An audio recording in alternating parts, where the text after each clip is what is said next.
Hello everyone, so this is Edmond. Mindaros Channel, isang content creator at gumagawa ng mga tutorials katulad ng laptop PC troubleshootings, mobile device troubleshootings at marami pang ibang klaseng tutorials na sinishare ko dito sa aking channel. At sa video ito ay pag-uusapan natin at i-guide ko kayo on how to send money from BDO savings account to Palawan Pay.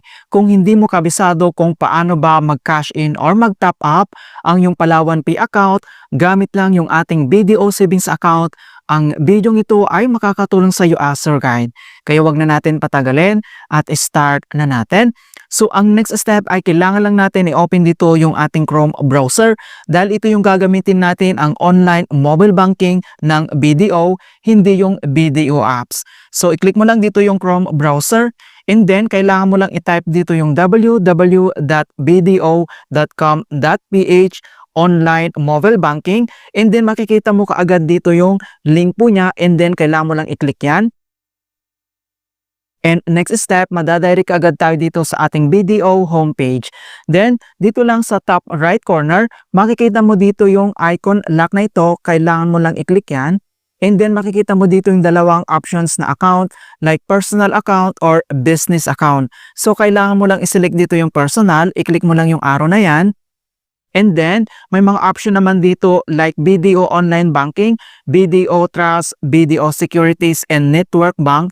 Kailangan mo lang i-select dito yung BDO Online Banking and then click mo lang.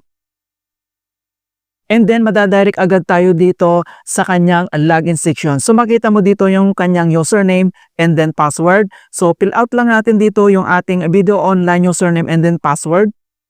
And then once na-enter mo na dito yung username and then password, then kailangan lang natin i-enter dito yung ating OTP na sinendon lang sa ating BDO registered mobile number and then enter lang natin yan. Once na-enter mo na yung 6-digit code na OTP, itap mo lang dito yung submit. And then automatic po yan na ma-open kaagad natin yung ating BDO account. Okay, so makita mo na dito yung my accounts and then next step, dito lang sa top left corner, makita mo dito yung tatlong horizontal lines, i-click mo lang. And then i-click mo lang dito yung send money. Then dito sa kanyang main menu and then kailangan mo lang i-select dito yung other banks and wallet. So, dito sa other banks and wallets, so dito naman, so may dalawang option dito sa kanyang payment method. So, either InstaPay yung iselect mo or PisoNet. So, dito sa InstaPay ay mayroon po itong service fee na 10 pesos. So, send money real time of 50,000 per transactions. Ang bayad dito ay 10 pesos. Kapag dito naman sa PisoNet, so kapag 500,000 per transactions ang kanyang service fee ay 50 pesos. Okay, so select lang natin dito yung InstaPay dahil real time po ito. Then next step, dito na tayo sa send to. I-click mo lang yung arrow na yan. And then kailangan mo lang hanapin dito yung Palawan Pay. So i-type mo lang dito sa searching. Ayan. So kapag tinype mo dito yung Palawan and then automatic po yan na mag-a-appear kaagad. So i-click mo lang.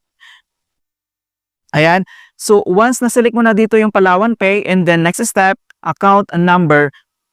So, dito sa account number ay kailangan lang natin enter dito yung ating mobile na registered sa ating Palawan Pay and then enter lang natin.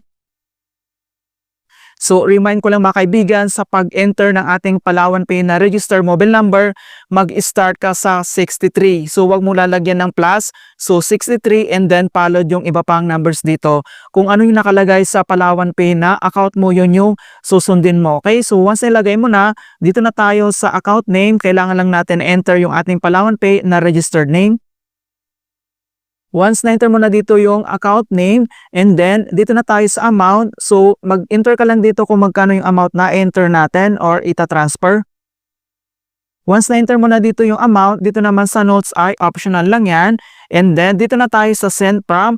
So select an account to send from. So click mo lang dito yung arrow na yan and then kailangan mo lang i-select dito kung ano yung BDO account mo. So kung mayroon ka pang ibang account dito, so select ka lang doon, dapat may balance po yan.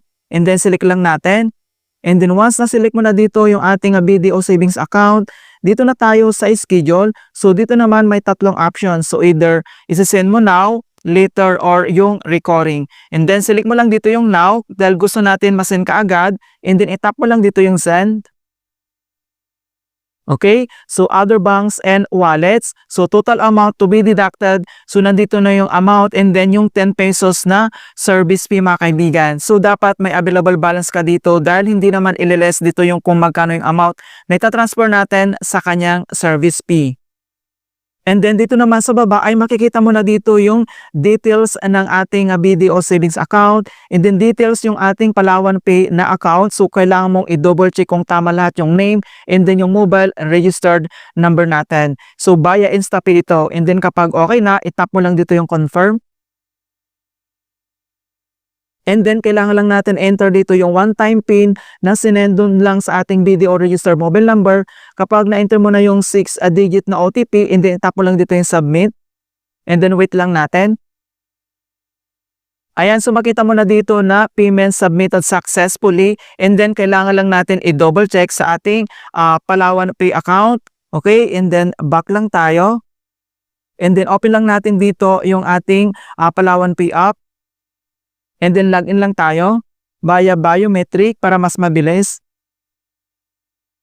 Okay, so makita mo na dito na na-add kaagad yung 100 na sinend natin from yung BDO natin sa BDO savings account. And then dito naman sa top right corner, nandito yung kanyang notifications. So makita mo dito na money received via InstaPay. So dito yung amount from BDO Unibank. Ito yung galing mga kaibigan via InstaPay. And then, makaka-receive naman tayo dito ng text message ni Palawan Pay na talaga naman na na-receive na natin yung amount from sa BDO Unibank. Alright, so ganoon lang po kasimple kung paano tayo mag-transfer from sa ating BDO savings account to Palawan Pay. In hope na nakapagbigay ako ng kunting kalaman at guide tungkol sa BDO tutorials. Thank you guys and see you in my next tutorials.